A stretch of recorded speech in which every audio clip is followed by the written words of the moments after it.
Hi guys, welcome today. We are 2 days away from this big election, and I've been kind of lying low for a little while, but we had some really interesting stuff to share tonight. So I have Lila Sage with me.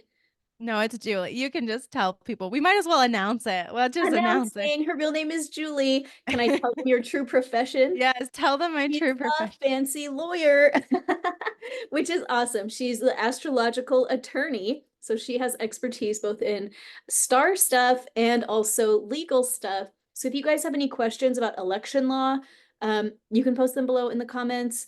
Um, what is your Instagram handle where you post about all that kind of legal stuff? Yeah, so my legal handle is Crunchy Lawyer. So I'm the Crunchy Lawyer and the Astrological Attorney. So that's where you can find me at Crunchy Lawyer or at Astrological Attorney. So Love it. Okay, guys, this we have some interesting stuff that just happened with Pluto and Mars. And that's what we have to talk about because it is going to play a big role in this upcoming election and the time immediately after it. I don't know, my husband's been really excited about this election. He's excited for it to be over. And we have always um been really interested in politics, and we always like stay up all night and like watch the election turnout, except not last time. I went to bed and woke up to some interesting surprises that happened in the night. We'll see how tonight this week goes, if we'll have answers the next day or not. But we have just entered into a Mars and Pluto opposition. Where is it? Here it is. I ran this chart from Washington, D.C., but when Julie and I were talking about this beforehand several weeks ago, we were trying to find the exact time, and it was 4:44 a.m. in Utah, where I live, where we were visiting, and we thought, oh my gosh, 4:44, are you kidding? But I still ran it from Washington, D.C., where it was 6:44, a little less cool, but still exciting. You can see Pluto down here, uh, the Lord of the Dead, death and rebirth, with his arms up because he's getting resurrected. And then over here is Mars, the planet of war and fighting and taking action. And they have entered an opposition that is exact 29-29. And Mars and Pluto, so Mars has been like this opposition did not come out of nowhere, is what I want to say. It did not come out of nowhere. It's been building, building, building, and now here it is, and we're going to feel it, and then we're going to feel the repercussions of it for weeks and months to come. And because Pluto is a slow planet, as Mars kind of like does its little thing in this region for a while, um, we're gonna feel it for a little while. So, Julie, you want to talk about why this is so important to understand right now, leading up to this election? yeah, so an opposition for people don't who don't know a lot about astrology is what it sounds like. Two planets are opposing each other, which is kind of like a standoff, a battle. They are kind of fighting for balance, and it's this feeling of dichotomy of like you can either have this or you can have that that comes up, or just that force. And so we don't often get, Pluto and Mars fighting with each other, these planets of death and war, especially on the eve of a of an election, right? Um, and so the reason that this is important is it's going to be affecting everybody, right? Pluto is a really powerful planet, and Mars is in fall, which means Mars is kind of in the worst place it could possibly be in the zodiac right now. It's in a tough, tough spot. Um, as Pluto, he's not like Capricorn. I don't know. I don't know if Pluto is phased by Capricorn really, but he is really forceful in that Capricorn deals with our traditional structures. It deals with our systems. It's very linked to law. I This is my in my personal opinion, I would say that Capricorn and Libra are the two signs that are the most associated with law. Would you agree with that, Allie? Oh yeah, 100%. Yeah. So he is kind of showing us, right? Pluto's in this space where our laws are changing, our systems are changing because that's his job. His job is to transform. He's been dancing back and forth between Aquarius and Capricorn. He just happens to be in Capricorn right before the election, during the election, and he's fighting with Mars, who's opposed to him in Cancer. And Cancer is really, Capricorn is more about that visible part of ourselves. It's our reputation. If we're going to talk about like our country, right, it's our legal system. But Cancer is more like our home. It's our life. It's what's happening in the heart of the nation at everyone's home. So, like, it's this dichotomy of people at home and what they feel and what they want versus this massive shift that we're seeing in systems in general and kind of like the takeover of our legal system. Do you have anything to add to that, Allie? Oh man, I was just thinking about, in a natal chart, like in my personal chart, I have some oppositions. Well, and so do you. We're Mm-hmm. both full moon babies, and so our suns and moons are opposed. And when you have these oppositions, it's kind of interesting because they are opposed and they kind of face each other, and there is a big feeling of tug of war a lot of times. The way out of the tug of war is to lean into both things at the same time, which is really interesting. And it's interesting here. But another thing that I'm just like thinking about with this setup is that oppositions are a strong aspect, in my opinion. Well, especially when they're exact. And Very strong. what that means is beyond, I mean, like in this kind of software, the red is like a tense one. The blue lines are like kind of more of an easy flow, but any line to anything indicates a connection. And this is an interesting connection to be made between this drive to take action and possibly fight at home and the urge to basically burn everything to the ground and start over when it comes to certain aspects of like government, the legal system, the way that things have been traditionally run. And when I look at this, I can see it from really like both sides of the political spectrum, and how on both sides of the political spectrum, a lot of times people are really annoyed with the people in their lives that disagree with them. And that's going to be that Mars in Cancer that's going to really drive people to be a little combative with the people around them about their political opinions. And then on the other hand, I can see how on both sides of the spectrum, people are saying, we need serious change. We need Mm-hmm. serious change, whether the incumbent stays in or not. Um, Whoever is coming in next, both sides are saying there are huge problems and we need to fix them in a serious way. Mm-hmm. And I just feel like this whole opposition is really um, ramping up, I don't know, just general conflict around. And so I've been hearing, so my my husband, like, should I say this? I'm gonna say it. My husband was off doing some volunteer stuff in the neighborhood with one of our good friends, and he said, "Oh man, I'm just so excited for Tuesday. I'm really excited for Wednesday. I'm just excited to know, just to be have this be done." Mm-hmm. Like, and Mm-hmm. our friend was like, it's not going to be done until April, and when like millions of people have unalived each other over the, and we were like, oh my gosh, Whoa. what are you saying? We're like, Whoa. oh okay. We're like, that was okay, oh my gosh, I know. It was like quite a moment. My husband was like, oh well, I hope that we'll just have an answer on Wednesday. Mm-hmm. Hopefully we can all just handle it no matter who wins and get it figured out on Wednesday. But we both said about this neighbor, like, this was really shocking to hear from this person because this guy is like not who you would expect to hear such a sentiment from. But I've been hearing from a lot of different angles that no matter who wins, the other side is gonna be pretty upset. I think possibly one side will be more upset than the other side, but I think either way, we could be in for some really interesting conflict with Mm-hmm. this Mars-Pluto opposition.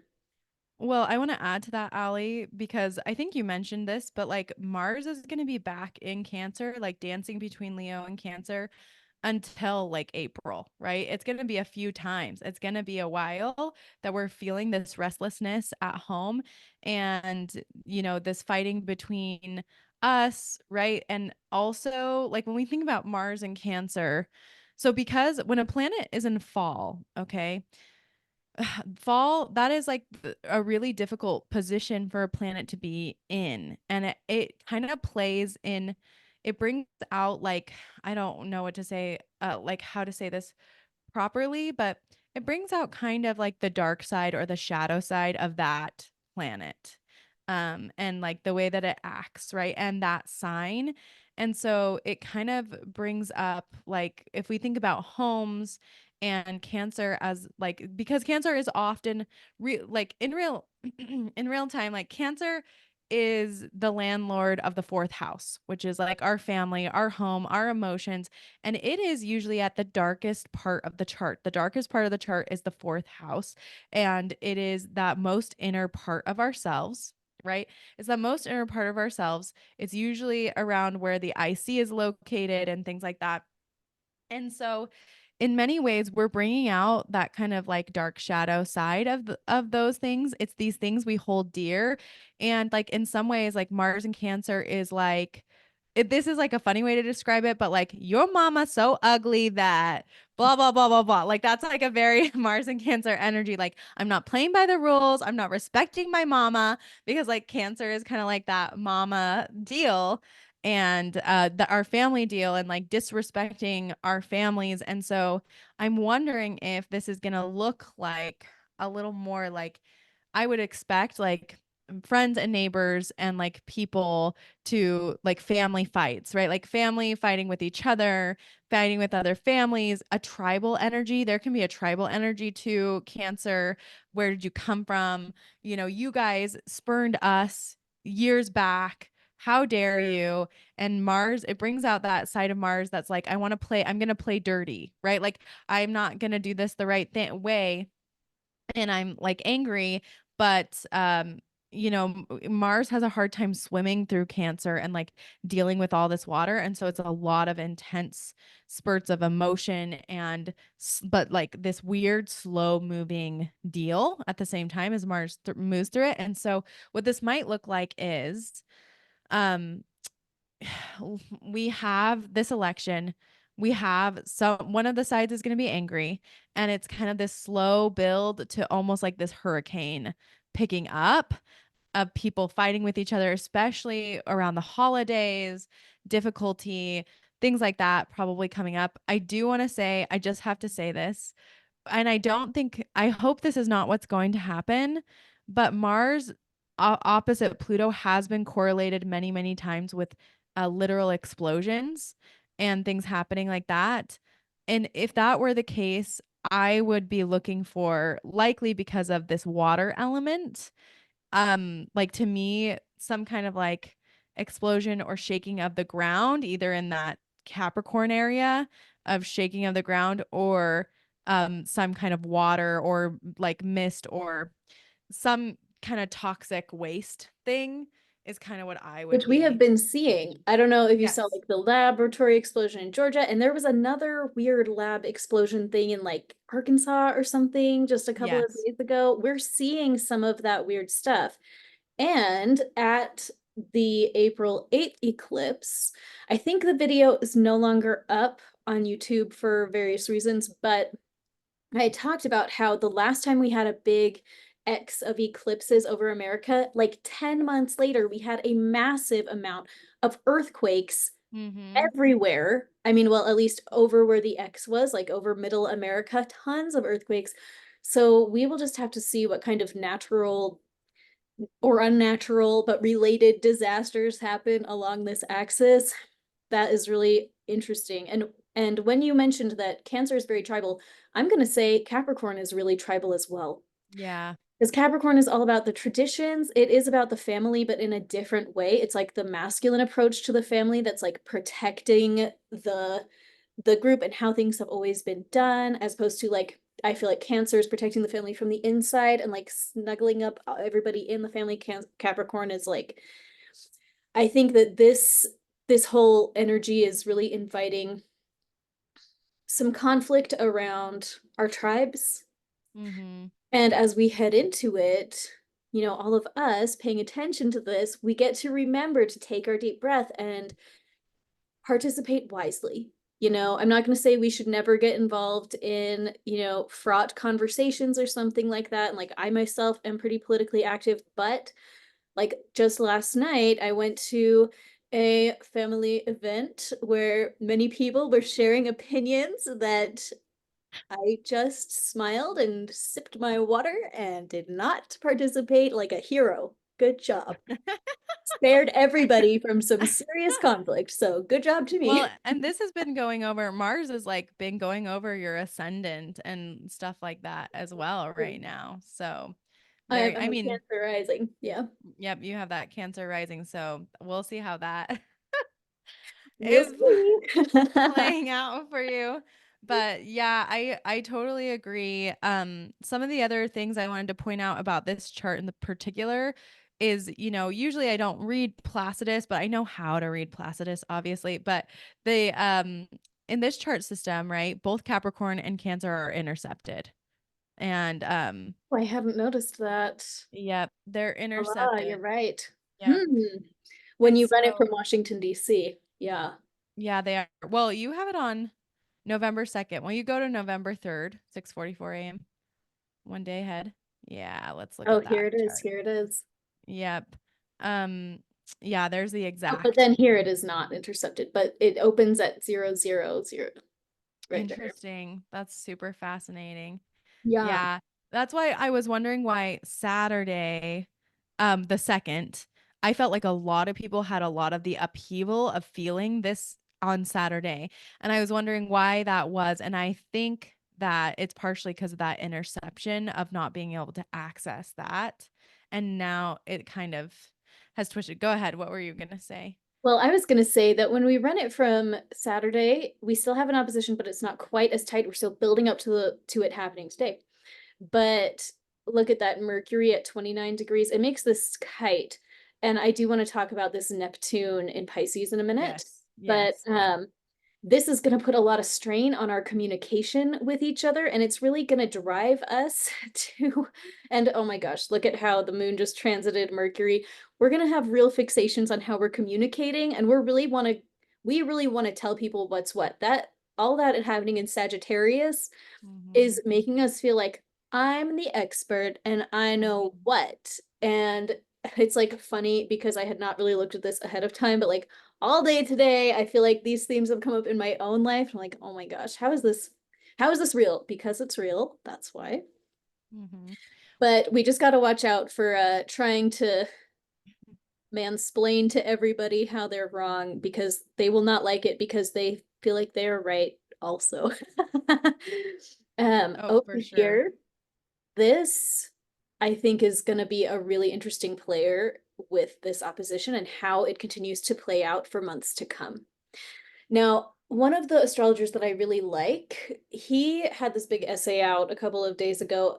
I lie.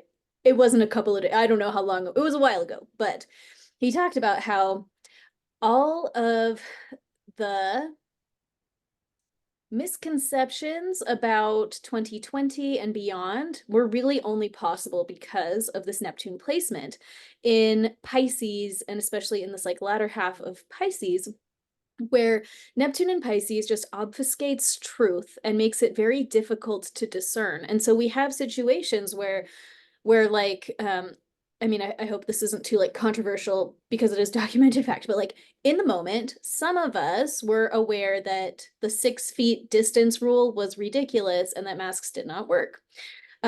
Now if you go and look it up, like under deposition, Fauci admitted that this is true and that they made up 6 feet out of the air with no documentation and no reasoning, and that they knew going into it that covering their face was not going to be helpful.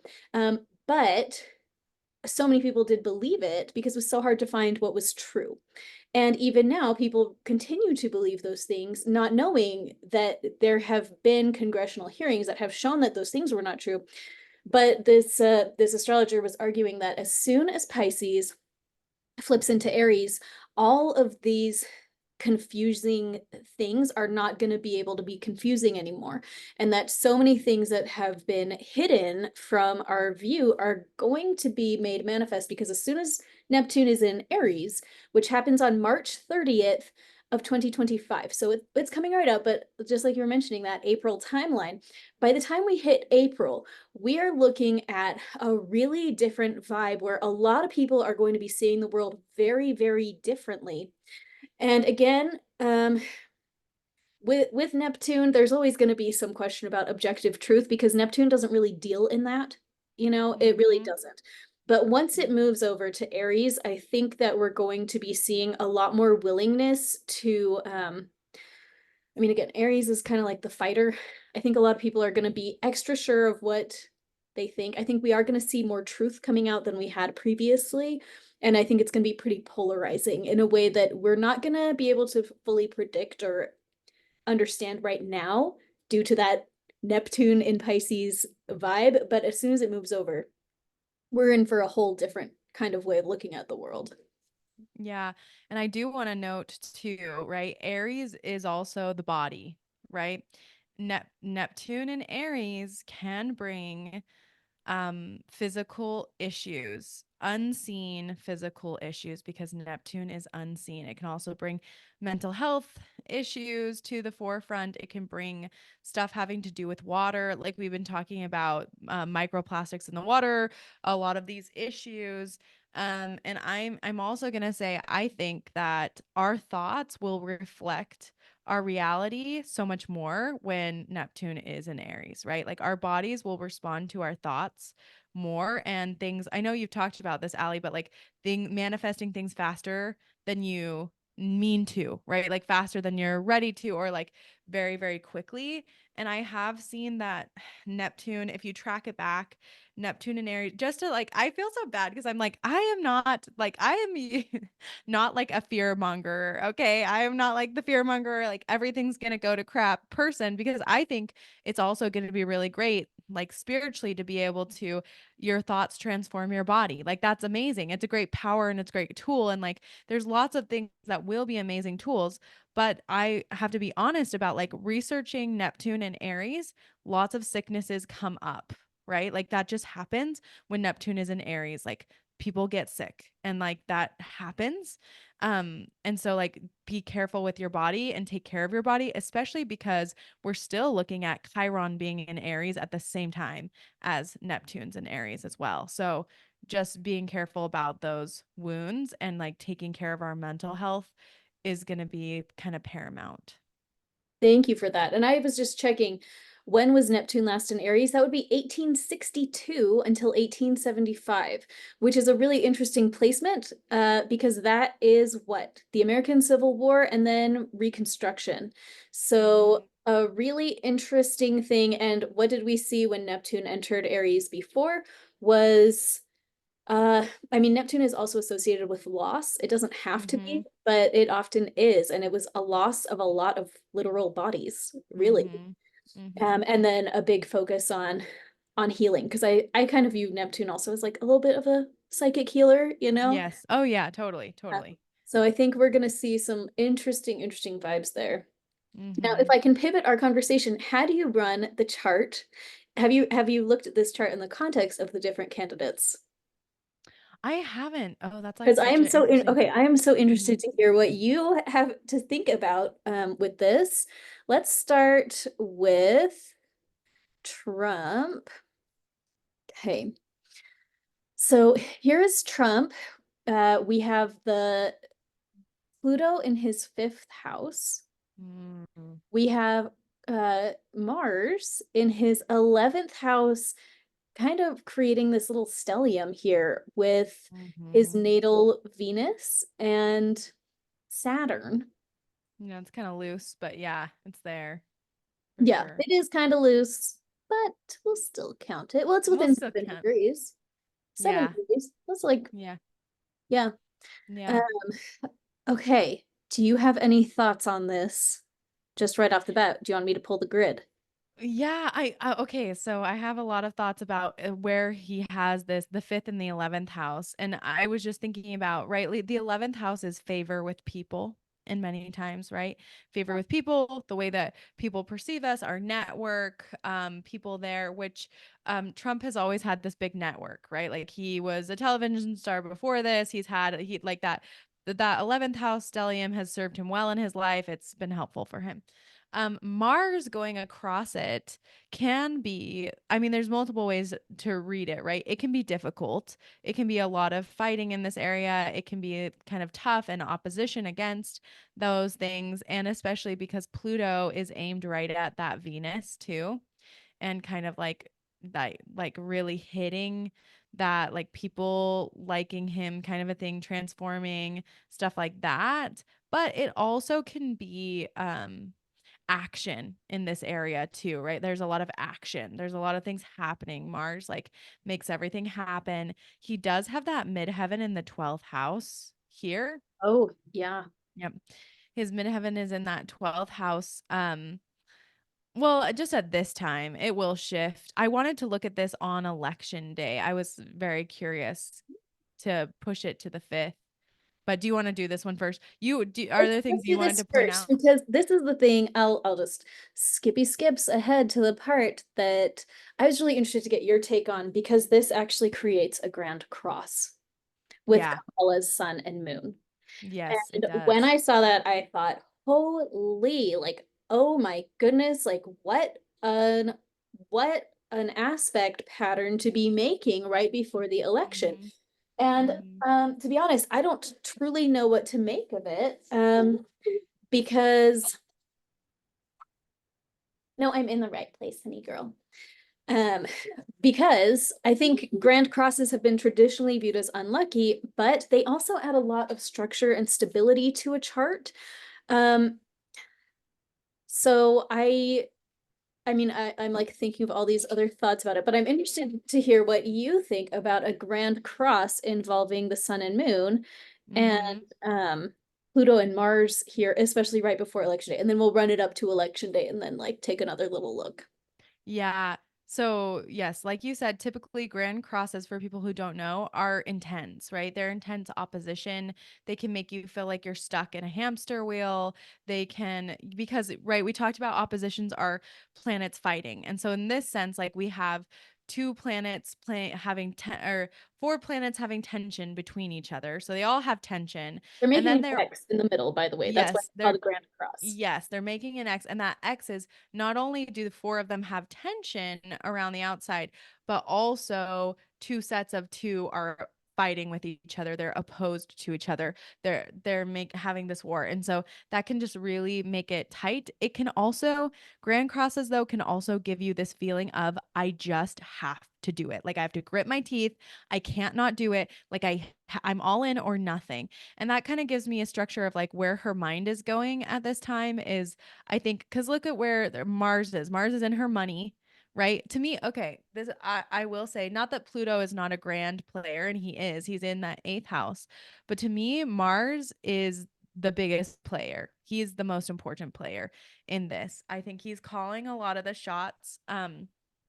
Just because of his location, all the aspects he's been making.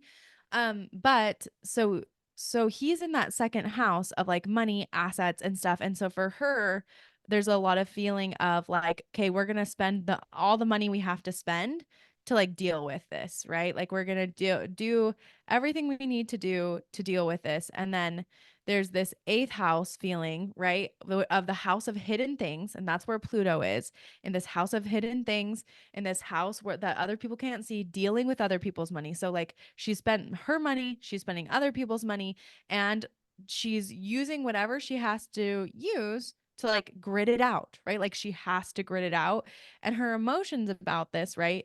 I think it's interesting that Chiron is also right where the moon is for her, where her moon is. I mean, he's not really going over it that much. Again, loose 7 degrees, but like there's some wounds going on, right? Like there's some core wounds about this But that this is Saturn bringing at up with her. her natal Um, Chiron no, as well. Chiron and her moon in the 11th, You're right. Chiron Oh, going that's at 20 there. But degrees. then we've also got this going on. A lot of Yes. them getting pulled up.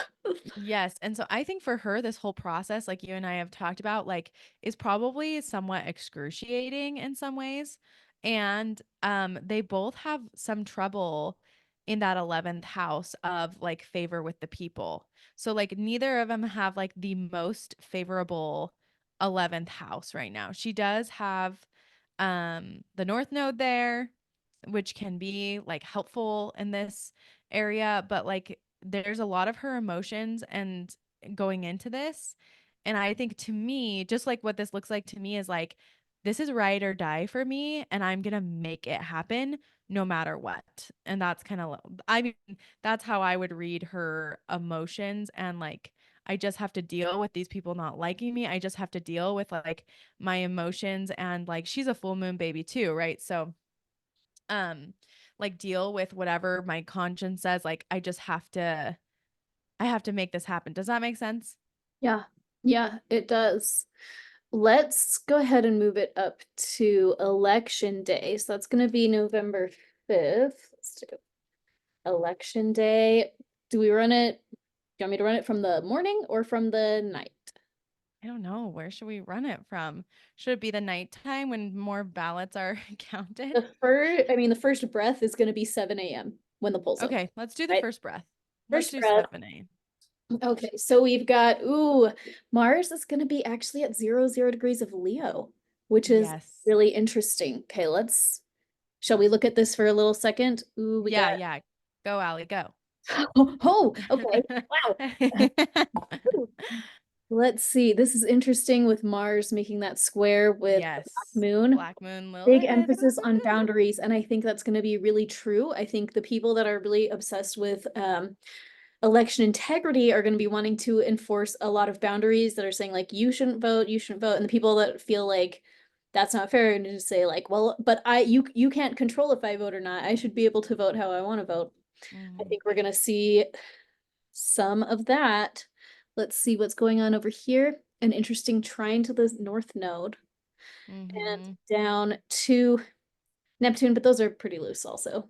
Mhm. Um, Yeah, I yeah. think I keep looking at Saturn and Pisces for some reason, because I just keep thinking about, in both of these cases, right? The house that Pluto's in is being ruled by Saturn, right? So like Saturn isn't going to be in charge of this third house here of, the community and everything, because Capricorn starts that house and Saturn's in charge of Capricorn.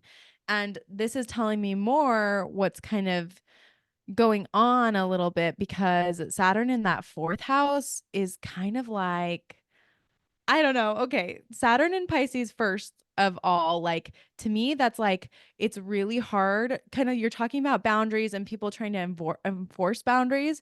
But Saturn in Pisces is like, man, like, like it's so, Pisces is like, I want to So see slippery. everything. It's slippery. Yeah. Like, I want to see everything.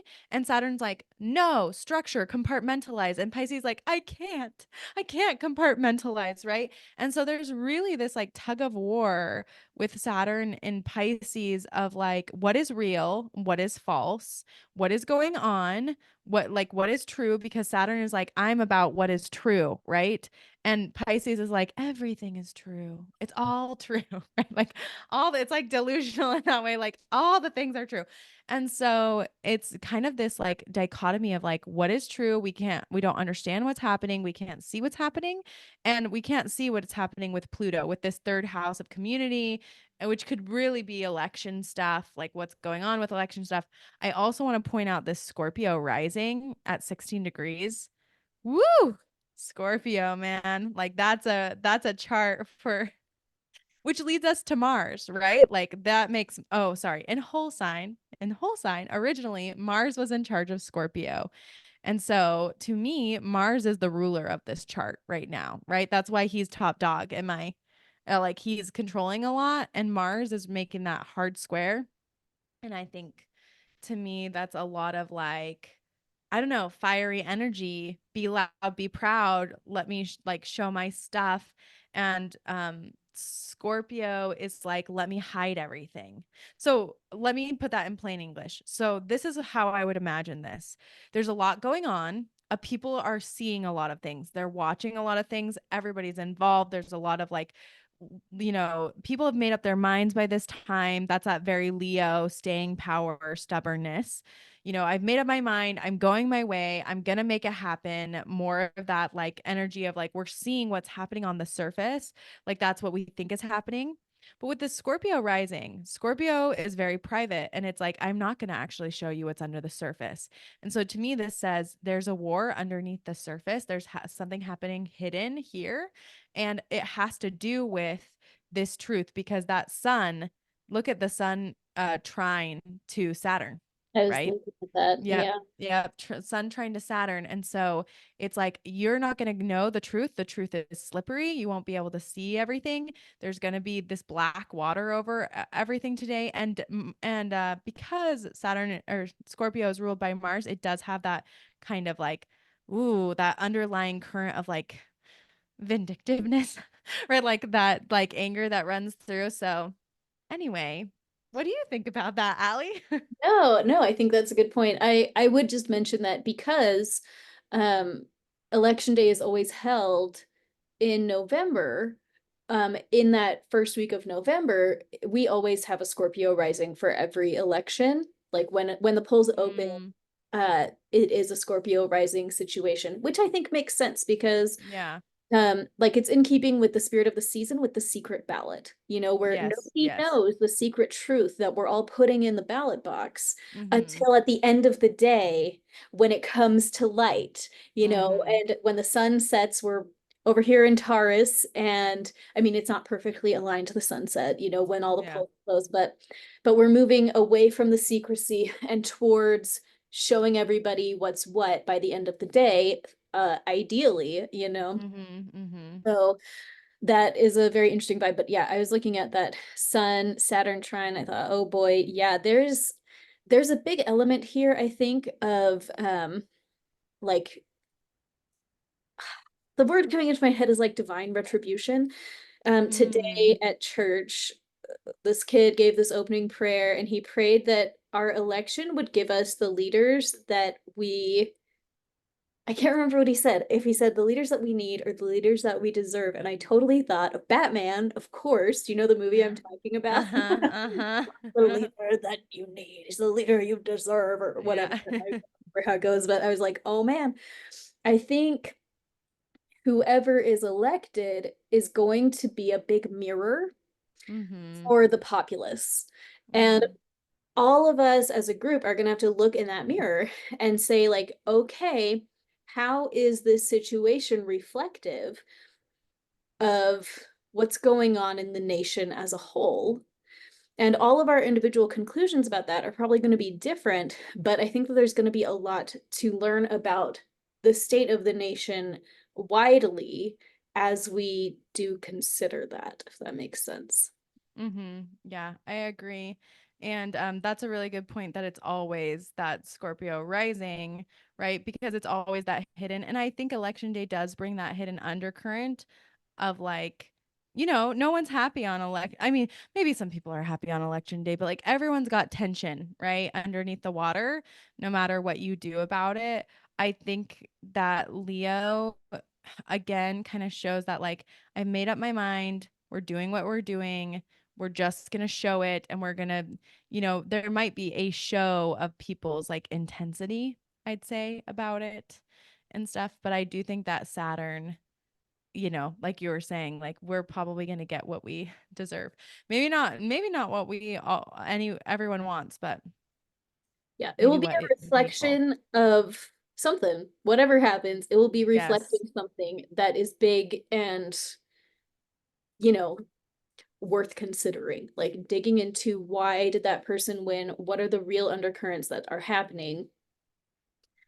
So this is election day, on the outside and Kamala on the inside. Um, so again, it's going to be a little bit similar to the other chart, but Mhm. also a little bit different. Anything interesting catching your eye? Her natal Saturn is going to be pretty close to that midheaven, her karma Mhm. being That's what I was highlighted. looking at. Yeah. This Karmatic is interesting highlighting. though. Well, Jupiter is in retrograde, but it is really close to the ascendant, to her ascendant and her north node. Mhm. So that's an interesting situation. The moon in her descendant is also a little bit interesting. It will be interesting to see if she, like, when I look at that, I'm like, huh, I wonder if that would symbolize her kind of like phasing out her time in the Mm-hmm. spotlight. Mm-hmm. Or not, or just giving her some time to like retreat and look inward as this all plays out and, you know, Well, do her thing. on the descendant, sometimes I think about bringing people bringing her emotional news in some way, like her tribe, because the moon is so she's got a lot of community stuff and partnership stuff, right? She's got that part of fortune, 1 degree of Capricorn in the seventh house. Um, and it's like she's got that her the moon is passing over her part of fortune as well in that seventh house too. And so to me, in so many ways, that kind of looks like bringing in community, like people who are her inside people, bringing in people who are gonna, tell her things, like give her intel, and like partnerships that will be helpful, like that seventh house. And I don't know, it could also have something to do with her actual marriage as well, like how her husband perceives things, like what he is doing at this time to support her. But I would like when it's so close to the descendant, usually that's like people in your life, like people coming into your life. She's also got Venus close to that descendant as well. So I don't But know. in She's six, and this is a busy sixth house for her actually with yeah. the ascendant. I mean, like this is her life work, and she's gonna be busy, busy, busy all day talking, busy all day feeling and Mm-hmm. wheeling and dealing and Mm-hmm. in the spotlight all day long. So, oh Yeah. boy. Yeah. This is an interesting placement though.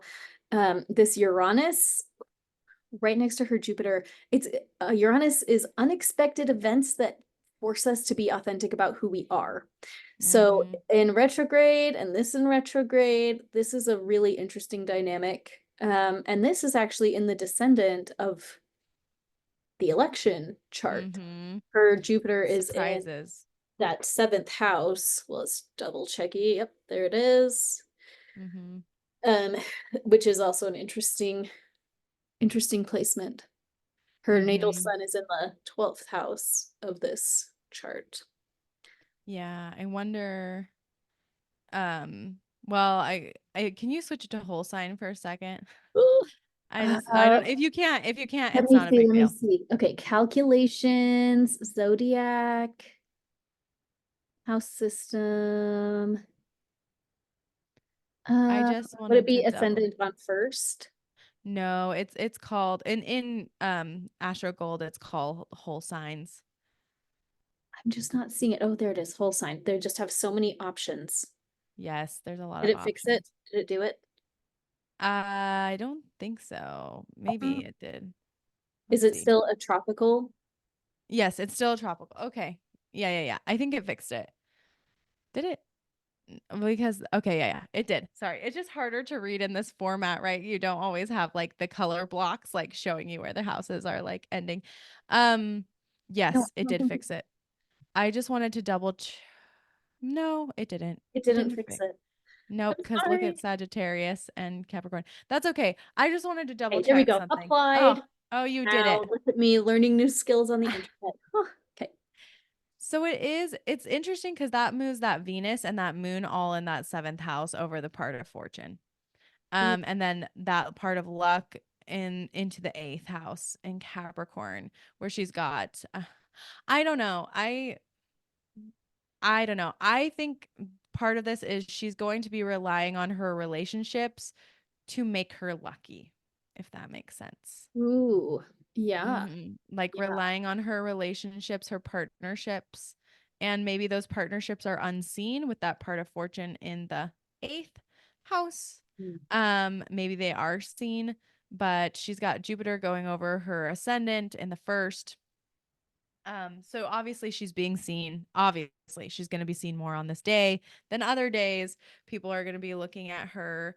I'm just yeah, I was just curious about where this put her sun in the sixth house, busy, busy, like you said, and that ascendant going through, but also Black Moon Lilith in that sixth house too, like struggles Ooh, with and it's exact boundaries. her Mercury. Yep, like talking, maybe saying things she usually wouldn't say, um, coming out during that time. So I just wanted to look at that because I was very like because that does put Chiron in her or not just Chiron, but Saturn in that 10th house of reputation. So like karmatic experiences with her reputation um in that 10th house. Like so I don't know. I don't know what will happen, but you can go ahead and change it to Trump. Okay. Chow. Here he is. I'm leaving it Wow. on whole sign for now, and then we will wait a minute. That doesn't look like it is. Trump's chart. Oh, here we go. No, it wasn't whole sign. So there we go. Now it is whole sign. Yeah, super interesting. Virgo, part of fortune in the 6th. Um, in that Neptune. Interesting. He does have Jupiter in the 10th over his north node. Yeah. Oh, it's That's exact. yep, exact his north node. So big things for his destiny on this time, like where his soul is going, some kind of shakeup over his midheaven. So a change in his career, a shift in his career, and a shift in his legacy.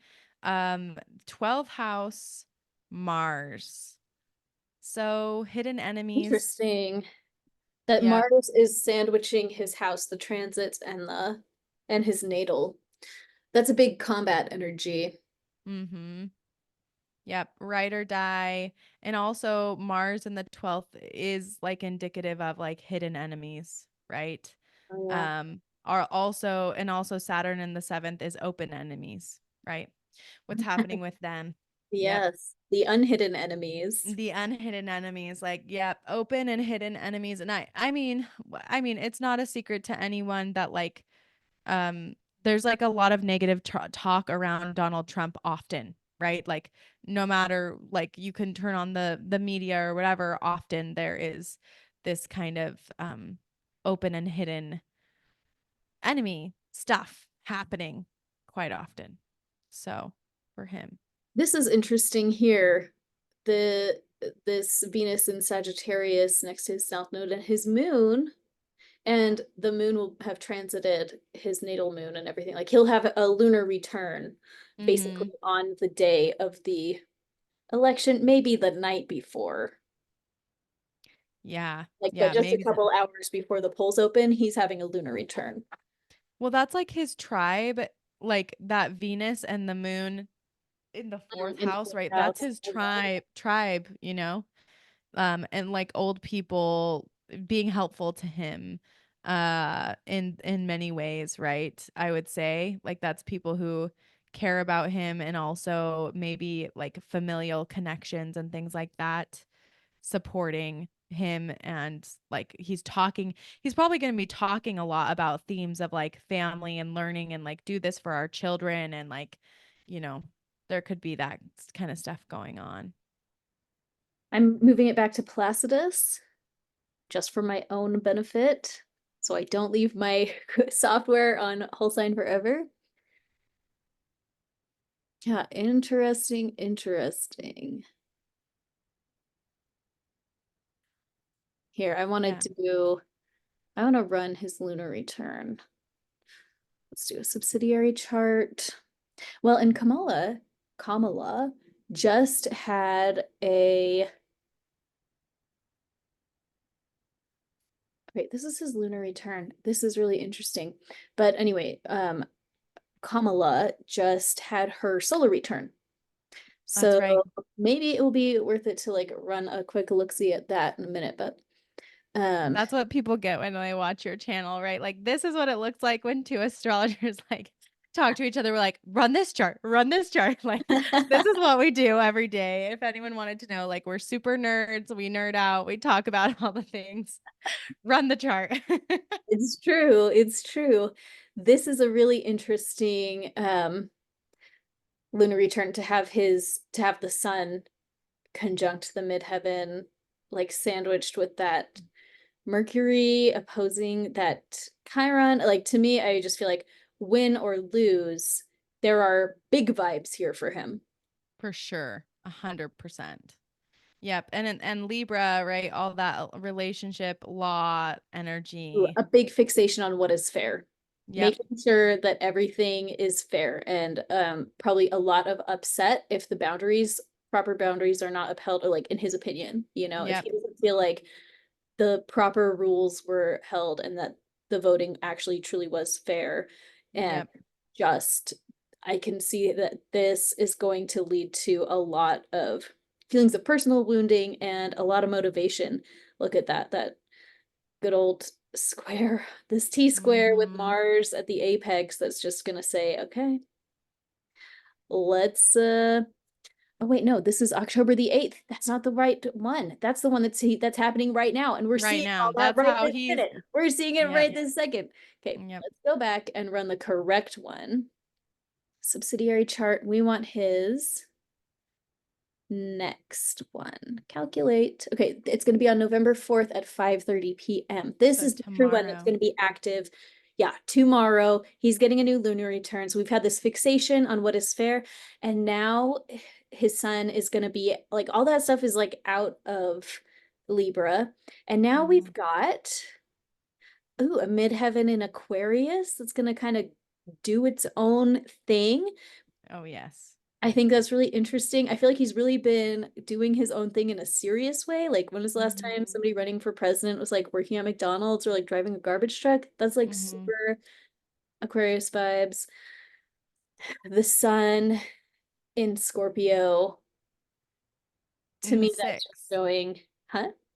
Oh, In the it's, six too. Mm-hmm. yeah, yeah. I feel like that's just showing that he's going through the depths of it. Yes. Yep. Every day, every day, every day is a But new depth. this is a benefic situation right here. Oh yeah, for sure. That's a blessing. Oh my Mm-hmm. gosh.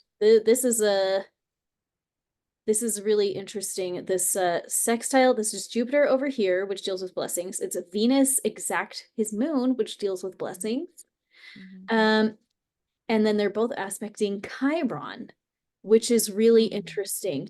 So what I'm seeing when I'm looking at that is some big wounds, but blessings. Look, that's a part of fortune conjunct the Mm-hmm. Chiron. There's a lot of blessings right there. That's like Mm-hmm. a very blessed chart, I'd have to say. I mean, my opinion. Yes. Oh, totally. It's a totally blessed chart for him. The only thing that is a little tougher is that Saturn in the 10th still on that reputation, right? Are Difficulty. you talking in like whole sign? Or Oh, is that the ninth? That's the 10th, right? Saturn in the 10th. this is the 10th house. Oh, I This don't know is the why I was 11th. sorry. Saturn in the 11th. That's what I mean. That's okay. That Oh, and it's training that sun again. Yeah. Yeah, yeah. That it is trining though. It's good that that structure, like it is in a good situation because it's trining that sun. That's really lucky for him. I was saying the only difficult thing, that is the only difficult thing though, is like when Saturn's in the 11th, that can be difficult with like networking connections, favor in other people's eyes, things like that can be more difficult. But because it is in that trine, it's still helpful. Like that structure somehow will be helping him personally because it's going to his son. Yeah. So this is a really interesting situation for him with this lunar return as a public figure, where he has that Mars that we've been talking about this whole time with, of course, Pluto on the other side. But it's making this grand trine Mm, with uh ooh, but it's like a little bit, so it's kind of making two loose grand trines, but I was looking at the one that it's making with Neptune, which is in a water sign, and then these two are in fire signs. But what I'm seeing here is an easy flow for him, which may mm-hmm, be good or not good, between the combativeness, um, communication and educating, and then people's delusionality. And I think that we see that, like when it comes to Donald Trump, well, he was born on a lunar eclipse. And I think mm-hmm, that one way that we see that play out for him is how people, um, like during a lunar eclipse, right? The Earth is coming between the sun and the moon, and kind of the Earth's shadow is blocking out the moon. And so I think we can see how many people who love him or who hate him, or even those who like him and dislike him, like everybody not everybody, but most people were like looking at Donald Trump, and he polarizes people so easily because they don't see the full picture. Mm-hmm. Like, and for him, like nobody can really see the true full picture because of that eclipse energy. Hey, baby, can you go play over in a different room, please? No. Okay. Well, can we stop singing for a little minute, please? Um, but anyway, I'm just I'm thinking with that grand trine and that Neptune as part of it, everybody's kind of like delusional visions relating to him are really going to come to the fore, and it's going to be Mm-hmm. what people are talking about with that Mercury and what they're fighting about with that Mars. So Mm-hmm. I'm thinking of like I have a friend who he saw the assassination attempt, and he was like, obviously God protected him. Like, now I'm Mm-hmm. gonna vote for him. Like, I didn't like him for, now I'm gonna vote for him. He obviously has God's protection. And does he have God's protection or not? Like, I don't have a huge opinion on that necessarily, but I think that we can all agree that that would definitely fall into that Neptune energy of like Mm-hmm. possibly slightly delusional, but then you get the people that are like, he's Satan incarnate, he's actually Hitler, which is just Yeah. delusional, like we Yeah. really see both sides of this. Um, and not to say that either of them is truly delusional, like who knows what is actually true, but that's exactly the point I'm trying to make, is that everybody has their own opinion, but we can't really know what is actually true, until basically until the resurrection, and we like get to see it all, from God's perspective. But for now, we get to deal with everybody's delusions, and we're all going to be talking about it, and we're all, invited astrologically to fight about it, and we get to be the ones that opt out of that by sipping our water quietly at the family dinner. Beautiful. True. Very true. It is good to look at that lunar chart though, because it does give you a view that while there may be stuff happening, there is still a lot going on like favorably, right? And you could say that about both candidates. Both candidates have things favorable and unfavorable to them regardless, and I think just everyone taking a breath and being like, okay, God's in control and everything will be okay. Regardless of what happens, everything's in his control and we can sip our water at the table and feel snug in God's in control and everything will be okay. Yeah, thank you. I was gonna wrap it up here, but I only ran Trump's lunar return because I saw that it was like gonna happen any 5 seconds now, so I was like, it's happening right now. It's happening tomorrow. This is Kamala's lunar return, which took place on October 17th, which, if you will recall, was a near the date of a near eclipse. That was not a true Mm-hmm. eclipse, which we kind of talked about on this channel. But this is her lunar return, excuse me, that's going to be in play for this Mm-hmm. election. So anything interesting that we're seeing here? Yeah, I mean, I think the fact that it's an eclipse, right, is fascinating. It's not a true eclipse, but the opposition between that sun and that moon is very fascinating, right? Like my logic versus my emotions, bouncing back between both of those and the inner and the outer world.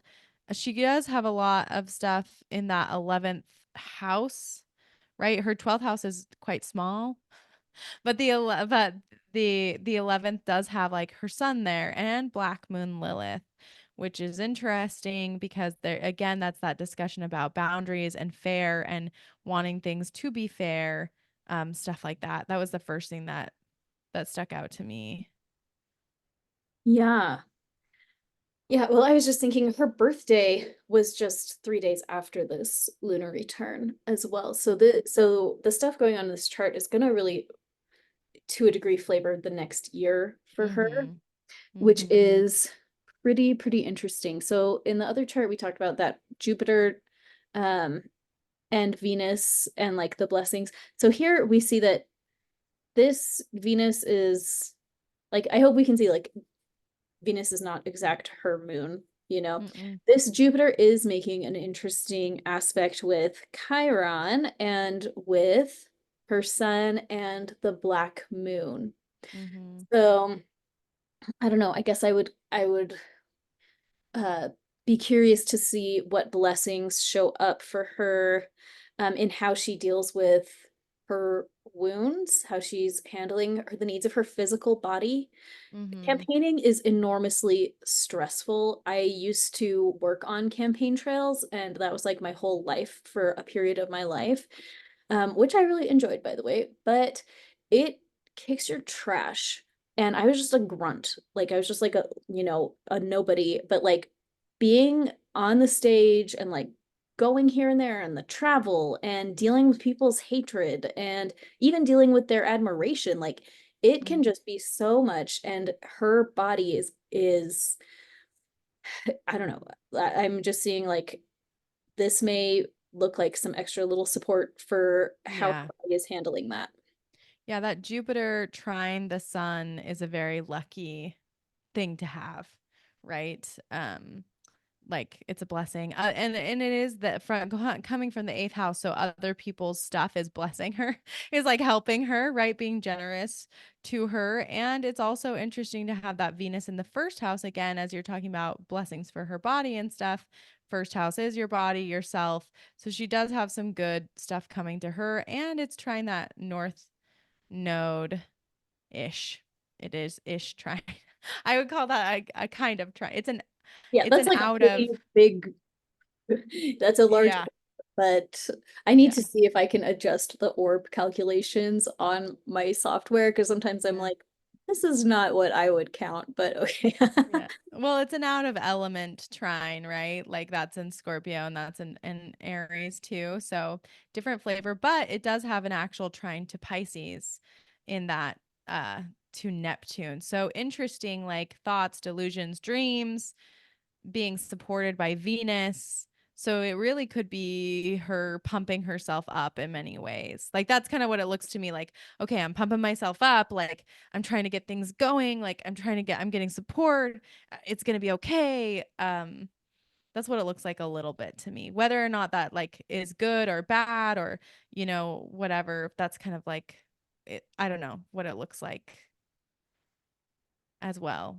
Yeah, one thing I'm noticing in this chart as well is this interesting triangle. I don't even know the name of this triangle, Mhm. but we've got this trine from Venus to Neptune over there, and it's apexing with that Jupiter that's in a loose opposition with Mars from that date. You mean Pluto, that Pluto that's in Oh my gosh, opposition to. thank you. This Yeah. is Pluto. What am I saying? Yes, we've got Venus and Neptune and Pluto there, which I don't know. What do you make of that? I Well, mean, this is transformation of her career. And I think and it's no matter what happens, we're going to see that. mm-hmm. And it is being supported, right? Like Venus is supporting Pluto and Pluto is supporting Venus, and it is also being supported by Neptune and so on. And so I would say like this, whatever this transformation is, it's going to be supporting her in some way, and particularly supporting her in like her community aspect, because it is that third house again. She's got so much in that like teaching, community, travel, siblings aspect. So yeah, there is like a different view, a transformation of a view in her in the community. And for whatever, okay, I will say, I will be honest with you that oftentimes a sextile or a trine between Venus and Pluto as is often money stuff. It's lady luck and money coming in. But this also looks like, I don't know, this is something about her thoughts and the thoughts people are giving her and her tribe is sending her, and just like her psyche. This is a lot to me, this is a lot about her psyche and how she sees herself that way. Does that make sense? Yeah, it does make sense. It's it's kind of interesting to me. So her lunar return for this election took place on October 17th. Trump's is taking place tomorrow. Mm-hmm. Um, I guess I was just thinking about how interesting it is their personal cycles and when they're getting reset. Her personal recycle won't, or her personal cycle, her lunar cycle won't reset until like November 16th, Mm-hmm. which is, what, 10 days after the election, whereas Mm-hmm. Trump is starting the election with a brand fresh cycle. Mm-hmm. So I don't really know what to make of that, except that um, I'm wondering if for Trump's end, he's gonna feel like a new surge. Like anytime you have a lunar return, there's gonna be this like surge of newness to Mm-hmm. your natural rhythm, and he's getting it right before. And she's in the very center of hers. Like she's in Mm-hmm. the, in the valley or maybe in the peak, like, but she's Mm-hmm. not at the end. She's been like climbing the mountain, and now we're like, and he Mm-hmm. just gets to like start fresh. So I'll be interested to see what that looks like for both of them. Yeah, they're both in, as far as zodiacal releasing is concerned, they're both in peak periods. I mean, Trump is in a level 2 peak period, which is not like as big as a level 1, but it's still very, very important for him. And Kamala is in that level 1 peak period until 2032. So yeah. So it which just started in 2020, right after the election. That's when she hit her peak, which is obviously she's getting more notoriety. People are seeing her a bunch for the first time. So, it is interesting because this is important for both of them. That's one thing I did want to bring up before we ended. Trump's peak on a level 1 starts in April. So that's just something to That think April about. date is coming Yes. up again. I feel Yes. like there's a lot going on in that zone. Yes, something will happen in April. I'm not sure, but there's going to be some kind of shift and probably has to do with that what cycle, that Mars cycle. So, and we will have more Pluto-Mars oppositions in this cycle because of that, right? Like we're going to have an opposition again in March, I think. And so this is like a reflection of what we're going to see later, right? So it'll come back around. This is the beginning of the energy, just like we talk about with eclipses. Here's the beginning. The mirror reflection will be probably in March and April. So we'll see what happens. Hold on to your hats, ladies and gentlemen. Ah, exactly. Well, thank you so much for hanging out, Julie. Now I can call you that here. Yeah. Be sure to go check her out at the Crunchy Lawyer and Astrological Attorney on Instagram. Instagram. I was going to say YouTube, but that would be wrong. On Instagram. So thank you, thank you, thank you. We will see you again soon.